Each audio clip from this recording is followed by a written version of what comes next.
तमाम देखने और सुनने वालों को मेरा सलाम, आदाब और नमस्ते। मैं आपका मेजबान डॉक्टर संजय कुमार एक बार फिर से एक और नई हस्ती, ग्रेट पर्सनालिटी और बड़े बेहतरीन इंसान के साथ आप लोगों के सामने आया हूँ। जैसे कि आपको पता है, हम हर रोज नए मेहमान के साथ आते हैं, कुछ नया सीखते हैं। आज भी हम इस बेहतरीन इंसान से, नए मेहमान से कुछ ना कुछ इंशाल्लाह सीखेंगे। आइए तारफ कराते हैं हमारे मेहमान कौन है। मैं इनका नाम बता देता हूँ। अली रजा पंजवानी साहब हैं। ये इनका ताल्लुक कराची से है। ये सर्टिफाइड डिजिटल लिटरेसी ट्रेनर है, डिजिटल मार्केटर है। मजीद अली रजा पंजवानी साहब कौन है, क्या है, आइए इनकी जुबानी सुनते हैं। अली रजा साहब, over to you. Okay, thank you so much doctor Sanjay Kumar. uh, तो बहुत सारी चीज़ें हैं। अपने इंट्रोडक्शन तो मेरा नाम अलिरज़ा पंजवानी है, कराची से हूँ। मास्टर ऑफ इंटरनेशनल रिलेशंस किया है, सर्टिफाइड डिजिटल मार्केटिंग और ट्रेनिंग के हवाले से, और रेहान फाउंडेशन में एज अ प्रोजेक्ट स्पेशलिस्ट काम कर रहा हूँ। और जिसमें बहुत सारे प्रोजेक्ट्स है, जिसमें 500 म्यूचुअल फ्रेंड्स बनाना, अपने आप के कम्युनिकेशन स्किल्स को बेहतर करना, फिर यूडेमिया के टीचेबल्स के डिफरेंट प्लेटफॉर्म पे कोर्सेज जो है क्रिएट करना, और आपस में लोगों को कनेक्ट करना कि जो बेस्ट स्किल सेट के लिहाज से। फिर डिजिटल लिटरेसी का जो कोर्स है, 500 रुपीज़ जो है $5,000 प्लस 75,000 किस तरह कमा सकते हैं, अपने आप को एम्पावर करना डिजिटली। जो हम एक्टिविटीज़ जो हम कर रहे हैं, सारी चीज़ें रियान फाउंडेशन में, सो उसके हवाले से डेली रूटीन में अपने आप को मोटिवेट रखना, दूसरों को मोटिवेट रखना, और एक्शंस और मज़ीद जो है प्रोग्रेस करते हुए अचीवमेंट हासिल करते रहना। तो ये चीज़ें डेली मेरी एक्सरसाइजेस हैं। बहुत बहुत शुक्रिया सर, बड़े अच्छे अंदाज से आपने अपना तारफ और प्लस में अपनी जो डेली की एक्टिविटीज है उनके बारे में बताया। सर, सबसे पहले मैं आपका मशकूर हूँ। आपने हमारे लिए वक्त निकाला, हमारे नाजरीन के लिए वक्त निकाला, और एक बहुत ही इम्पोर्टेंट टॉपिक जो मॉडर्न दौर के हिसाब से टेक्नोलॉजी, डिजिटल मार्केट और डिजिटल लिटरेसी पे, डिजिटल ट्रांसफॉर्मेशन पे बात करने के लिए आप तैयार हुए। तो उम्मीद है आप हमें आज बहुत कुछ सिखाएंगे। इसी मौजू को शुरू करते हुए मेरा सबसे पहला आपसे सवाल है सर, डिजिटल ट्रांसफॉर्मेशन क्या है? Over to you. Digital transformation, जिस तरह हम अभी काफ़ी लोग, जिस तरह हम पहले टीवी की बात करते थे, पहले लोग बहुत सारी चीज़ें अडॉप्ट नहीं कर रहे थे। अब इस तरह जो टेक्नोलॉजी अडॉप्ट लोग कर रहे हैं, एक्सेप्ट कर रहे हैं, अडॉप्ट कर रहे हैं, तो इस तरह ट्रांसफॉर्म हो रहे हैं, एक जगह से दूसरी जगह शिफ्ट होके वो कहीं ना कहीं माइग्रेट कर रहे हैं। कहीं ना कहीं वो फिजिकल वर्ल्ड में थे तो उनकी वेबसाइट्स बनी है, फेसबुक पेजेस है, सोशल मीडिया है, उनका जो माइंडसेट है वो भी शिफ्ट हो रहा है। तो आपकी कहीं ना कहीं लाइफ में 360 डिग्री जो है, उस लेवल के लिहाज से, आपकी इनकम में, आपकी ग्रोथ में, आपकी पर्सनैलिटी के लिहाज से, आपका सोल सेट है, आपका हार्ट सेट है। आप कहीं ना कहीं आप देखते हैं एक्टिविटीज़ वगैरह, जिस तरह कोविड के टाइम पे, जिस तरह हम बहुत सारी चीज़ें हैं, हम अपने सोल को भी किस तरह नरिश करने के लिए यूट्यूब के ज़रिए हम डिफरेंट एक्टिविटीज़ कर रहे होते हैं, लोगों से कनेक्ट कर रहे हैं।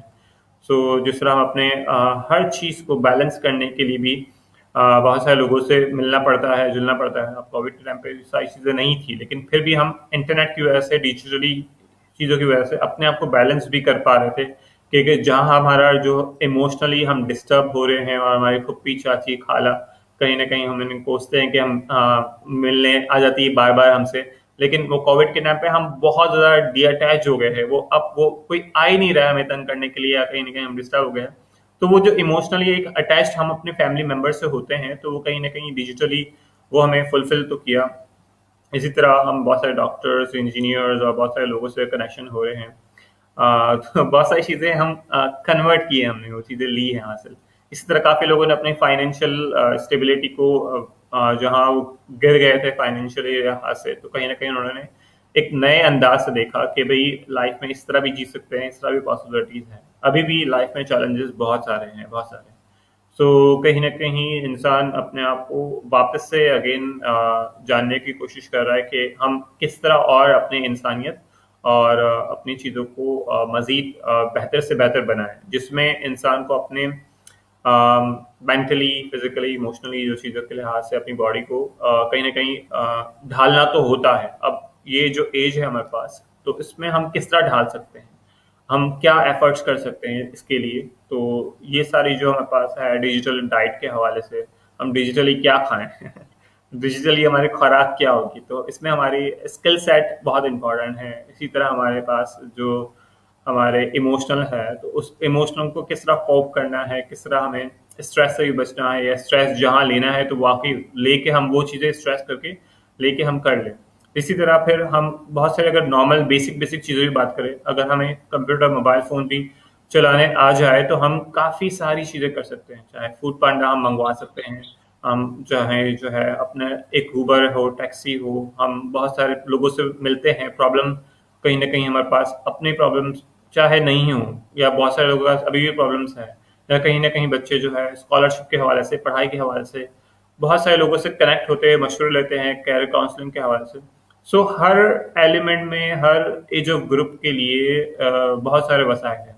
बहुत सारे सीनियर सिटीजन हैं, वो घर में बैठे हुए होते हैं, बोर हो रहे होते हैं, तो वो कहीं ना कहीं बच्चों से या अपनी उम्र के बहुत सारे अपनी सेम एज के अपने बहुत सारे लोगों से वो कहीं जूनागढ़ में बैठा हुआ है, कि वो कहीं ढाका में बैठा हुआ है, तो वो बोलेगा अच्छा आप पाकिस्तान से है, आप बोले ढाका से है, तो वो इस तरह अंडरस्टैंडिंग है सिंध के इंटीरियर सिंध। तो वर्ल्ड वाइड वो सीनियर सिटीजन भी, बच्चे भी, या फिर इस तरह एक्सचेंज प्रोग्राम जिस तरह यूनिवर्सिटीज में होते हैं, तो इस तरह एक प्लेटफॉर्म मिलाए हुए हैं कि आप डिजिटली आप इंफॉर्मेशन दे सकते हो एक दूसरे को, फिर वही इंफॉर्मेशन से आप इंस्पायर होते हैं, इन्फ्लुएंस क्रिएट करते हैं। तो इंडिविजुअल कैपेसिटी में एज अ ग्रुप बनाकर आप बहुत सारी चीज़ें आप बेहतर से बेहतरीन आप बनते जाते हैं, ये सारी चीज़ें। तो यही डिजिटल ट्रांसफॉर्मेशन का जो कॉन्सेप्ट है, वर्ल्ड जी वाइड सर। प्रैक्टिस चीज़। जी। जी सर, बहुत बहुत शुक्रिया। आपने बड़े हाँ, सादे लफ्जों में बड़े बारीकी से हमें समझाया कि डिजिटल ट्रांसफॉर्मेशन क्या है। कि पहले हम फिजिकली जो चीजें करते थे, अब वो ट्रांसफर हो गई है डिजिटल के तौर पे, इंटरनेट पे, वेबसाइट के शक्ल में। तो उससे हमें फायदा ये हुआ है कि बहुत सारी एक्टिविटीज जो है पहले हम नहीं कर पाते थे, कम्युनिकेट नहीं कर पाते थे इजीली, अब यहाँ बैठे हुए दुनिया के किसी भी मुल्क के लोग से, हम उम्र लोग से, या कोई नई अपॉर्चुनिटी है जैसे हम्म, एक्सचेंज प्रोग्राम होते हैं उसकी तरह हम अपने व्यूज, अपने एक्सपीरियंस एक दूसरे के साथ शेयर कर सकते हैं। सर बहुत बहुत शुक्रिया। बड़े अच्छे से आपने हमें बताया। मेरा अगला सवाल आपसे है सर, जैसे कि आप सर्टिफाइड डिजिटल मार्केटर हैं, हम्म, अ, तो और डिजिटल ट्रेनर भी हैं, तो इससे related what is digital marketing? Over okay. To you. Over to you. Digital marketing जिस तरह हम नॉर्मली ट्रेडिशनल मार्केट देखते हैं, अखबारात की, टीवी में, एड्स में, रेडियो में, अ, हम मॉल्स में देखते हैं, डिफरेंट मॉल्स में भी बहुत सारी चीज़ें स्टॉल लगाते हैं, फिर आपको फ्री गिफ्ट देते हैं, कहीं ना कहीं फ्री ई बुक आपको बुक्स दे दी, आपको कोई टोकन दे दिया, कोई टी बैग दे दिया, आपको चाय पिला दी, आपको फ्री सैम्पलिंग कराता चीज़ों की। तो कहीं न कहीं ट्रेडिशनल मार्केट में हम देखते हैं लोग आवाज़ें लगाते हैं, और हम देखते हैं वो छुरी चाकू छुरी वाला तेज़ करा लो, ये करा लो।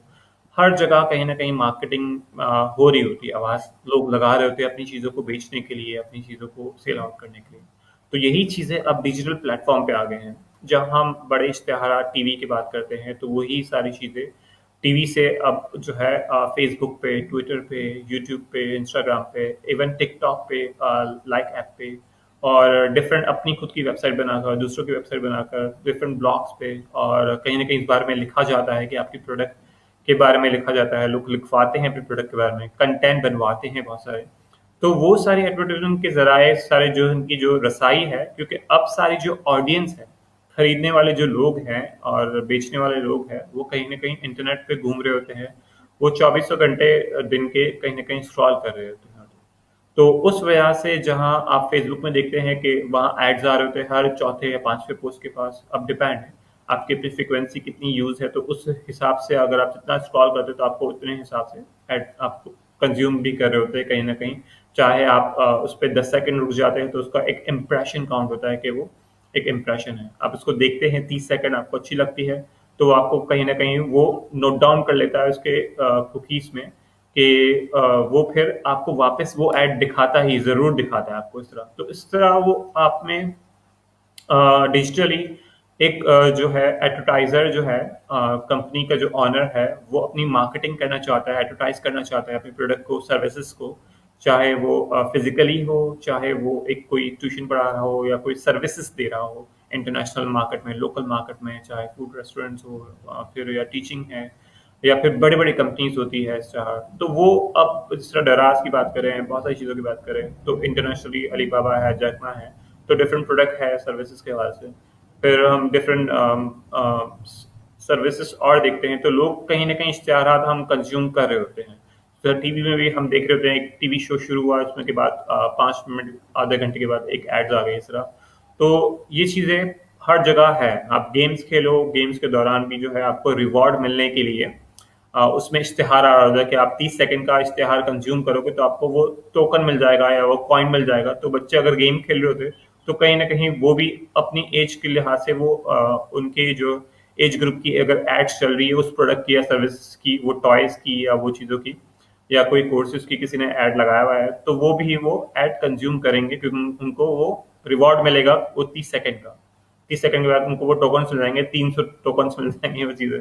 तो वो इस तरह एक साइकोलॉजी बनाई गई है और इस तरह एक जो एडवर्टाइजर है उसके लिए बहुत फायदेमंद है। जिस तरह हम एक पंफलेट बांट दे, टीवी पे ऐड दिखा दे, अब किसने देखा है किसने नहीं देखा हमें नहीं पता। अब इस डिजिटली पे ये है कि वो लिहाज से उसको काउंट कर सकते हैं, हम उसको वापस दिखा सकते हैं जिन्होंने 30 सेकंड तक देखा उस कंटेंट को, जिन्होंने एक बार क्लिक किया या आप इसको पसंद किया, तो उसको हम वापस वापस दिखा सकते हैं। तो उसको कहते हैं रीटारगेटिंग। तो डिजिटली हम रीटारगेटिंग के लिए बहुत फेवरेबल है एडवर्टाइजर के लिए। तो रीटारगेट हम इसको कर सकते हैं, बहुत सारी चीज़ें कर सकते हैं। तो ये सारी प्रैक्टिसेस अगर डिजिटली लोग इससे काफ़ी फ़ायदा उठा रहे हैं। आप अपने एडवर्टाइज़र के जो बजट्स है वो दराज के आप देखें, आप डिफरेंट वेबसाइट्स पे देखें, तो वो लाखों रुपए में जो है एडवर्टाइजिंग बजट लगाते हैं और उसमें रिटर्न में भी जो है उनको जो है लाखों रुपए से ज़्यादा उनका 10%, 20%, 30%, 50%, उससे ज़्यादा, बल्कि डिफरेंट रिसर्चेस में तो 200% या थाउजेंड्स परसेंट भी उनको रिटर्न एडवर्टाइजिंग सेल्स का जो है बेनिफिट्स मिल रहा होता है उनका। जी। ग्रेट सर, बहुत बहुत अच्छा, बड़े अच्छे से आपने डिजिटल मार्केटिंग को बताया बारीकी से। मैं मेरे तो डिजिटल की एबीसी भी मुझे नहीं आती, तो उस हिसाब से मैंने तो बहुत कुछ सीखा है, उम्मीद है व्यूअर्स ने भी बहुत कुछ सीखा होगा। इसी सिलसिले को बढ़ाते हुए डिजिटल लिटरेसी को आप सादा लफ्जों में, आसान लफ्जों में मुझे और मेरे व्यूअर्स को बताएंगे, what is digital literacy? Over to you हाँ, बिल्कुल। डिजिटल लिटरेसी यानी हम डिजिटली कैसे पढ़ें, आप पढ़ाई किस किस तरह हम अवेयरनेस फैला सकते हैं। आप मोबाइल इस्तेमाल करने का भी एक तरीका है, मोबाइल में क्या क्या चीज़ें इस्तेमाल कर सकते हैं जिससे फ़ायदा हासिल करें। आप मोबाइल फ़ोन में सिर्फ आप गेम खेलते हैं, आप देखते हैं कि इसमें बहुत सारे ऑप्शन है, टॉर्च का है, लाइट का है, वो चीज़ें का है, लेकिन इसके अलावा बहुत सारी ऐसी एप्लीकेशन है जिससे आप बहुत सारे फ़ायदा हासिल कर सकते हो। जिस तरह ईजी पैसा है, डराज एप्लीकेशन है, आप फूड पांडा है, या कहीं न कहीं आप अपने पैसे किसी से मंगवा रहे हैं गाँव से, शहर से, तो ये हर कोई सीख रहा है और उस पे यकीन करते हुए वो चीज़ें अडॉप्ट तो कर रहा है काफ़ी बार। लेकिन एक मुस्तकिली आप उस चीज़ में किस तरह और मज़ीद उसको बेहतर बनाएँ। ज़ूम है, यूट्यूब है, फ़ेसबुक के डिफरेंट प्लेटफ़ॉर्म हैं, तो आप लोगों से जुड़ें, कनेक्शन बिल्ड करें। तो उसकी आगाही देना, उसके डिजिटली इसको लिटरेट कराना, यानी आप उस चीज़ के हवाले से पढ़ पाओ। कि जहाँ आप पढ़ोगे, समझोगे, अंडरस्टैंड करोगे, तो ये ताकत है ना एक। इंसान के पास अकल है, तो अकल का इस्तेमाल किया जाए और उस अकल में हम डालें अगर अच्छी चीज़ें, ना कि जिस तरह हम बात करते हैं, काफ़ी हमारे बुज़ुर्ग भी या डिफरेंट लोग मज़ाक करते हैं कि भूसा भरा हुआ है तुम्हारे दिमाग में क्या? तो वो हम भूसा नहीं डालें, बल्कि हम अकल डालें, अच्छी नॉलेज डालें उसमें, तो वो नॉलेज से काफ़ी हम फ़ायदा हासिल कर सकें। तो हम यही नॉलेज है, जो कोर्सेज है डिजिटल रिसर्च के हवाले से दुनिया भर में बहुत सारे कोर्सेज बने हैं। इस तरह हमारे रियान फाउंडेशन में भी बहुत सारे, रियान भाई ने भी कोर्स रिकॉर्ड करा है इसको मल्टी लैंग्वेजेस में भी, सिंधी में, पंजाबी में, अरबिक में और इंग्लिश में भी इस कोर्सेज को, और डिफरेंट लैंग्वेजेस के जो ट्रेनर्स हैं, तो वो कनेक्ट हो रहे हैं। तो डिजिटल लिटरेसी का और इसके अलावा डिजिटल लिटरेसी के स्कूल्स और इसमें एडवांस कोर्सेज को भी कनेक्शन कराएं, ताकि इंसान अपनी बेहतरी और बका की तरफ आगे बढ़े इसमें। क्योंकि आप सीखोगे तो अब डिजिटल वर्ल्ड में बहुत सारी चीज़ें हो रही है। हम डिजिटली अखबार भी पढ़ सकते हैं, ई अखबार आता है हमारे पास, तो हम अखबार भी पढ़ सकते हैं, हम लिख भी सकते हैं, अपनी कनेक्शंस बिल्ड कर रहे होते हैं, लोगों से बातचीत कर रहे होते हैं। हम आप किस शहर में बैठे हुए हैं, किस मुल्क में बैठे हुए हैं, हम आमने सामने बातचीत कर सकते हैं। पहले ये नेमत इतनी जल्दी से अवेलेबल नहीं थी। अगर 10 साल पीछे, 5 साल पीछे या 2 साल भी पीछे लोग जाके देखो तो लोग इतना ईजिली नहीं आते थे। अब जो है कोविड की वजह से, वो चीज़ों की वजह से लोग भरोसा करते हैं अपने आप पे और कर रहे हैं, सोच रहे हैं, समझ रहे हैं। लेकिन अब जो दौर आने वाले हैं उसके लिए भी हम प्रिपेयर रहे हैं, क्योंकि एक जो चीज़ हो जाती है वो चीज़ें फिर उनको याद रहती है, और फिर एक जनरेशन टू जनरेशन डिफरेंट चीज़ों के लिए अगर चीज़ें आती है, अगर मुश्किलात आ रही है, और तो इस मुश्किलात में हमें डरना नहीं, बल्कि कहीं न कहीं उससे फ़ायदा उठाना है कि हम अपने आप को किस तरह स्ट्रेंथ कर सकें। तो डिजिटली आप अपने आप को किस तरह पढ़ा सकते हैं अपने माशरे को, अपनी चीज़ों के लिहाज से, और जिनको पता है तो वो और सीखे, उससे एडवांस लेवल पे सीखे, अपने आगे और एडवांस लेवल पे बढ़े। क्योंकि लर्निंग का जो पॉइंट ऑफ व्यू है वो कभी भी ख़त्म नहीं होती है, चाहे आप अभी जिस एज में भी हो। और इंसान की जो कैपेसिटी है, ब्रेन की कैपेसिटी, इट्स ऑलवेज वेलकमिंग, कि वो इंसान बहुत कुछ सीख सकता है, सिखा सकता है, और मज़ीद अपने इल्म से, मुस्कुराहट से और छोटी-छोटी चीज़ों से, लम्हे से वो बहुत सारी चीज़ें दे सकता है। जी सर, बहुत बहुत शुक्रिया। आपने बड़े अच्छे से तरीके से, बड़े बारीकी से, बड़े सादा लफ्जों में हमें समझाया कि डिजिटल लिटरेसी क्या है। और उसके साथ साथ आपने बहुत अच्छी चीज भी बताई कि इंसान जो कुछ भी जानता है बस ना करे कि मैंने सीख लिया, अब आगे नहीं सीखना है। हर उम्र में, हर वक्त सीखने के लिए तैयार रहे और नया सीखे। बहुत बहुत शुक्रिया। मेरा अब इसी से आगे सवाल है कि सर, जैसे आप ध्यान फाउंडेशन से अटैच हैं, वहाँ के प्रोजेक्ट मैनेजर हैं, एक प्रोजेक्ट पे काम कर रहे हैं, तो मेरा इससे रिलेटेड सवाल है, क्या आपने कैसे रेहान फाउंडेशन को ज्वाइन किया, कैसे आप इंस्पायर हुए? तो अपनी छोटी स्टोरी हमारे साथ और हमारे व्यूअर्स के साथ शेयर करें। Over to you sir. Okay, तो मैं रेहान भाई से तो पहले, बहुत पहले से ही दोस्ती है, फेसबुक से ही। तो कहीं ना कहीं हम फेसबुक पे फॉलो करते थे, और रेहान भाई इंकरेज करते थे अलग अलग चीज़, एक्टिविटीज़ करने के लिए। तो कोविड के टाइम पे मेरी एक जॉब एंड हो गई थी, ठीक है। मैं वहाँ जॉब एंड हो गई, वहाँ ऑफिस वगैरह बंद हो गए। तो कहीं ना कहीं ऑप्शन देख रहा था, और मैं यूट्यूब पे कहीं ना कहीं काम भी कर रहा था, प्रोजेक्ट्स भी मिल रहे थे। लेकिन एक ऑफिस की एक आदत होती है, ऑफिस पे टीम वर्क, वो सारी चीज़ें, तो कहीं ना कहीं मैंने जॉब देखी। तो मैंने कहीं न कहीं ऑप्शन लड़ा है, कि लॉजिक लड़ा है अपनी, कहाँ-कहाँ पॉसिबिलिटीज़ है। तो मुझे दानिश भाई का याद आया, फिर मैंने सेम डे दानिश भाई को फिर कॉल किया और मैसेज किया, तो उन्होंने कहा ठीक है मैं बताता हूँ। फिर सर दानिश भाई ने बात की, और फिर रेहान भाई से मीटिंग वगैरह हुई, फिर यहाँ पे स्टार्ट हो गए। फिर जहाँ-जहाँ समझते गए, रिस्पॉन्सिबिलिटी मिलती गई, तो इस तरह फिर वो सारे लाइफ चीज़ें वगैरह, फिर और रिस्पॉन्सिबिलिटी मिलने के साथ-साथ, तो फिर ये अब और ज़्यादा रिस्पॉन्सिबिलिटी मिल रही है कि और ज़्यादा लोगों को सिखाया जाए, समझाया जाए और चीज़ें कराया जाए। तो यही सारी चीज़ें हैं। तो इंसान कहीं न कहीं इंटेंशन रखता है अपने लिए अच्छे, दूसरों के लिए, तो उसको कहीं न कहीं रास्ते मिल जाते हैं। तो मैं हार्डली, जैसे मैंने सोचा बिल्कुल। विदिन डेज़ में, वो चीज़ों के लिहाज से अपने राइट रेफ़रेंस, राइट पीआर को यूज़ करते हुए जो है ये अपॉर्च्युनिटी मुझे मिल गई, और मैं शुक्रगुज़ार हूँ कि जो है अपॉर्चुनिटी मिली है। तो मैं उसको सही से और मज़ीद अपने आप को और पॉलिश करूँ अपनी स्किल सेट के लिहाज से, और इस डिजिटल जो लाइफ हमें मिल गई है, और ये बिल्कुल एक ट्रेंडिंग है, ये सारी चीज़ें एक्सरसाइज करना। तो हम काफ़ी इंजॉय करते हैं इस मोमेंट्स को, और कहीं ना कहीं लोग हेल्प मांगते हैं, तो हम मैं उनको हेल्प कर पाता हूँ बहुत सारी चीज़ों के लिए।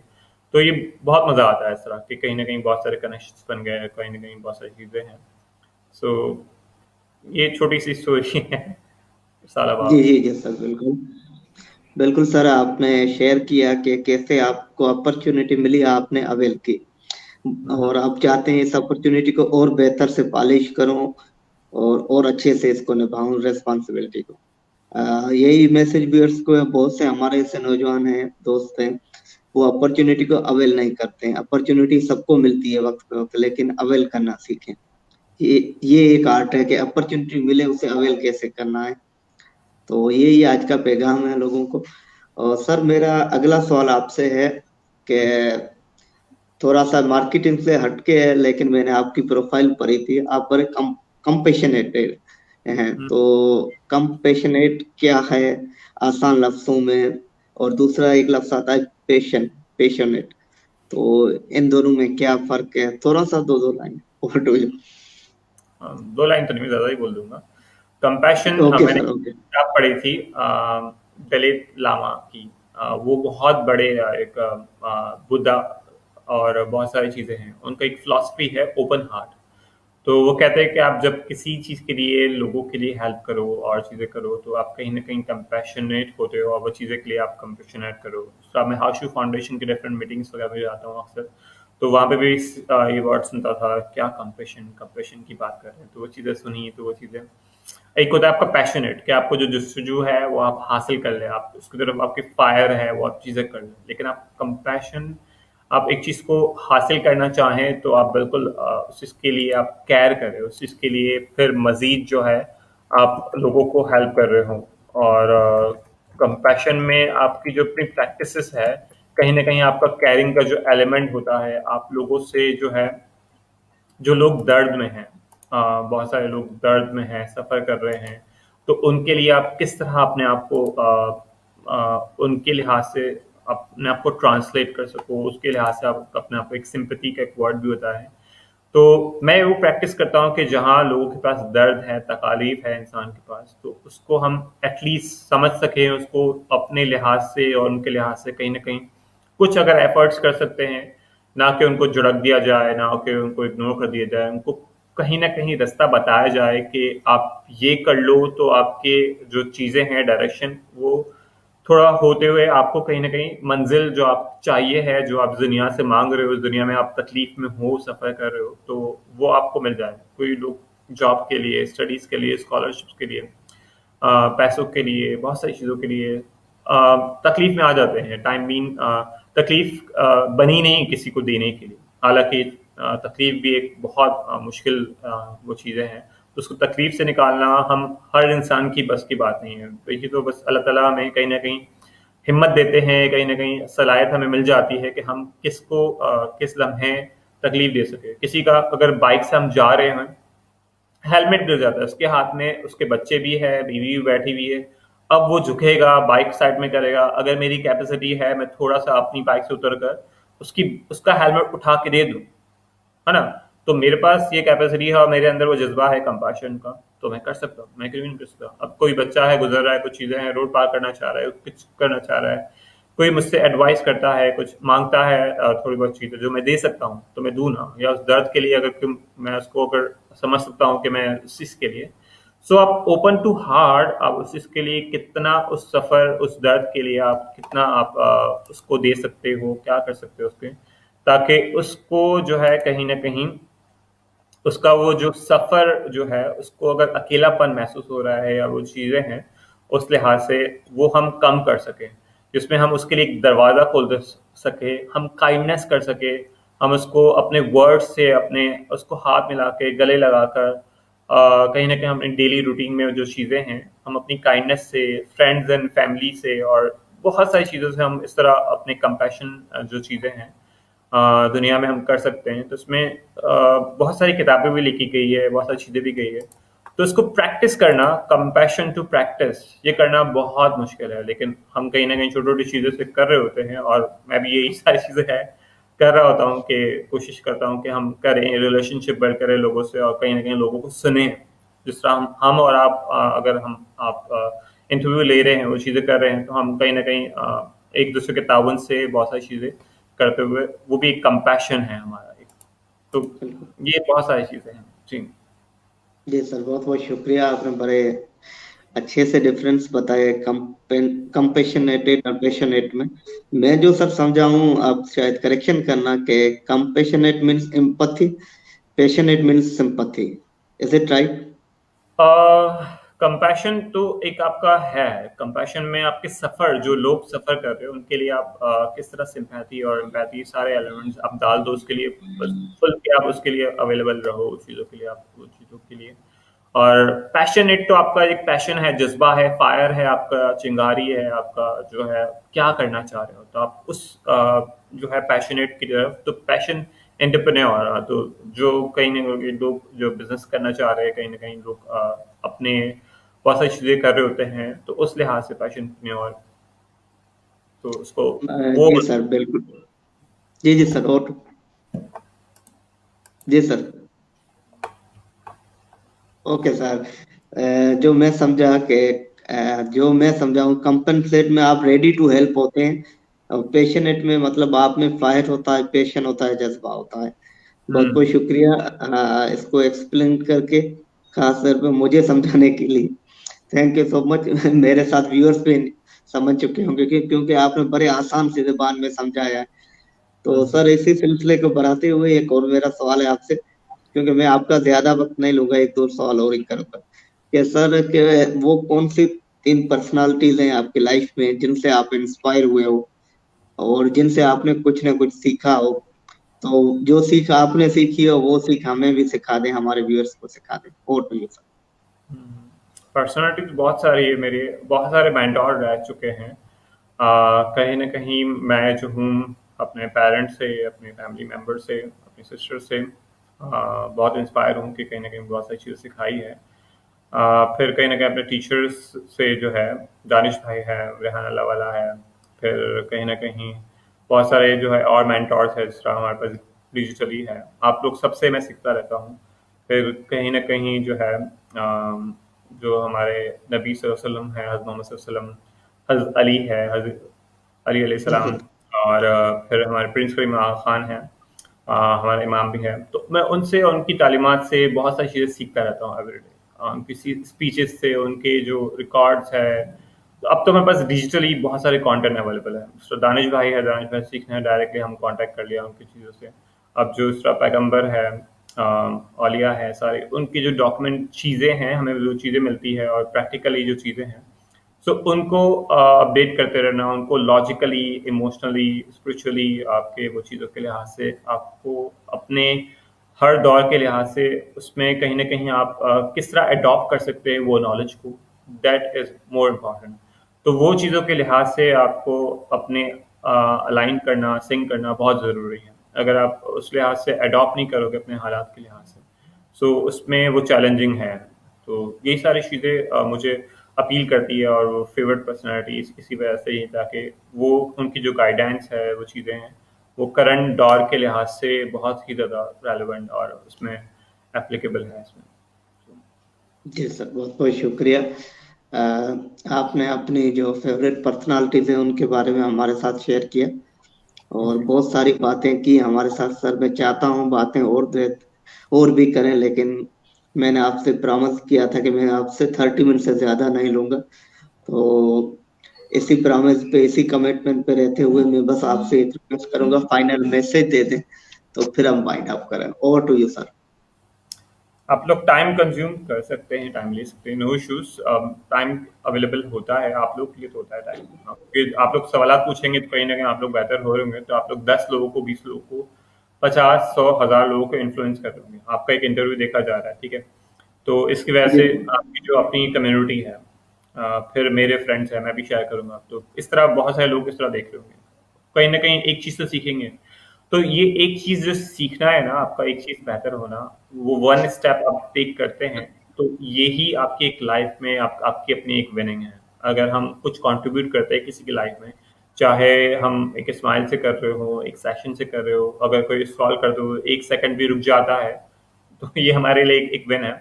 या कहीं ना कहीं वो चीज़ें सीखता है, और बहुत सारी चीज़ें एलिमेंटली हम इस कंटेंट को रिप्रोड्यूस करते हैं, बहुत सारी चीज़ें कर सकते हैं। तो इसमें आपका जो नॉलेज का जो फ्लो है, हमारे पास नॉलेज अभी मेरे दिमाग में बहुत सारे और भी बहुत सारी चीज़ें हैं बताने के लिए कि किस तरह बहुत सारी चीज़ें कर सकते हैं, नहीं है। लेकिन वो नॉलेज मैं ऑफ कोर्स आपको एक साथ तो नहीं दे पाऊंगा, या फिर हम उस आधे घंटे के फ्रेम में, 1 घंटे के फ्रेम में हम नहीं दे पाते, या डिफरेंट डिफरेंट जो लोग हैं, एक्सपर्ट्स है, वो नहीं कर पाते। तो उन्हीं से सीखते रहना, आपके जो क्वेश्चंस है, लाइव सेशंस को इसी प्रैक्टिस करते हुए करें, तो ये बेनिफिशियल है। जिस तरह हम बुक्स पढ़ रहे होते हैं, किताबें पढ़ रहे होते हैं, तो ये एक्टिविटीज़ कर रहे होते हैं, तो इंटरव्यूज़ लेना देना और लोगों से सीखना, लाइवली आप जो समझना चाह रहे हैं। आपने बहुत सारे सिंपल क्वेश्चंस पूछे, मेरे लिए भी ये क्वेश्चंस पहले नहीं थे, जब मैंने ये नॉलेज नहीं थी। जब नॉलेज आ गई तो उसको और सिंप्लीफिकेशन और आसान, इससे भी आसान करना चाहिए, और ताकि जो समझने वाला हो, कनेक्ट करने वाला हो, वो हमारी बातचीत से कनेक्ट हो जाए। वरना मैं पहले इतना तेज़ बोलता था, दर दर दर दर दर दर, बिल्कुल। सारी नॉलेज, बस दिमाग में इतनी नॉलेज भरी हुई है, तो वो अभी भी में भी पॉसिबल, लोगों को बहुत तेज लग रहा होगा, बोल रहा हूँ, लेकिन फिर भी एक प्रैक्टिस जो करते हैं ना हम काफी बार वो चीजों के लिहाज से, तो वो प्रैक्टिस के लिहाज से हमें लोगों के लिए करना है, हमें अपने लिए नहीं करना है। हमें अगर हम कोई चीज कर रहे हैं तो लोगों के लिए समझ में आए, वो सुन पाए, वो देख पाए, समझ पाए वो चीजें, तो हम उसकी सर्विस के लिए अवेलेबल रहें। तो हमारा एक आधा घंटा भी अगर हम देते हैं इंटरव्यूज लेने के लिए, देने के लिए, तो हम उस चीज में प्रैक्टिस रखें। सो आपने वो सवाल बहुत अच्छे पूछे, वो चीजें किए। तो सेकंड सेशन है, थर्ड सेशन है, बिल्कुल आप बुला सकते हैं। टाइम का उसमें कोई भी लिमिटेशन नहीं है, घंटे हमेशा अवेलेबल है, आपको अनलिमिटेड घंटे मिल सकते हैं। So kind of you sir. आपने जो है ये कहा कि आप कभी भी बुला सकते हो, कभी भी अनलिमिटेड सेशन कर सकते हो सर। श्योर, इस पे एक और सेशन करेंगे डिजिटल मार्केटिंग पे पूरा। आज हमारा एक्चुअल में मेरा मकसद यही था कि बेसिक जो चीजें हैं, बेसिक इंट्रो हो डिजिटल मार्केटिंग का। तो डेफिनेशन या सादा लफ्जों में डिजिटल मार्केटिंग क्या है, डिजिटल लिटरेसी क्या है, और जो डिजिटल ट्रांसफॉर्मेशन क्या है, सिंपल सिंपल टर्म इसलिए पूछे ताकि आसान और ज्यादा सादा जुबान में हम सब समझ सके। जैसे तो यही मकसद है हमारा कि आपसे हम सीखना चाह रहे थे, और आपने बड़े बेहतरीन अंदाज से हमें जो है काफी चीजें, एक चीज के इंट्रो होती है, बेसिक चीज होती है, बेसिक चीज आपने सिखा दी। और आपने साथ साथ में ये भी कह दिया कि जब भी आप बुलाओगे तो हम आने के लिए हाथों। तो एक बार फिर से तहे दिल से मैं आपका मशकूर हूँ। आपने बड़ा कीमती टाइम दिया, और आपका आज का ये session no doubt sir sample जबान में हम सबके लिए नहायत नॉलेजफुल था, नहायत इंफॉर्मेटिव था। और एक चीज जो मैंने आते ही नादरीन से प्रॉमिस किया था कि आज हम कुछ ना कुछ जरूर सीखेंगे, कुछ ना कुछ नहीं, बहुत कुछ सीख के जा रहे हैं आज। तो बहुत बहुत शुक्रिया इसके लिए सर। और जो आपने मैसेज दिया, जो कुछ आप जानते हो वो दूसरों को पहुंचाओ, दूसरों के लिए सर्विस के लिए तैयार रहो। ये हमारे आज के शो का, आज के प्रोग्राम का मैसेज है। Thank you viewers, thank you sir, thank you so thank much. Okay sir, Allah Hafiz.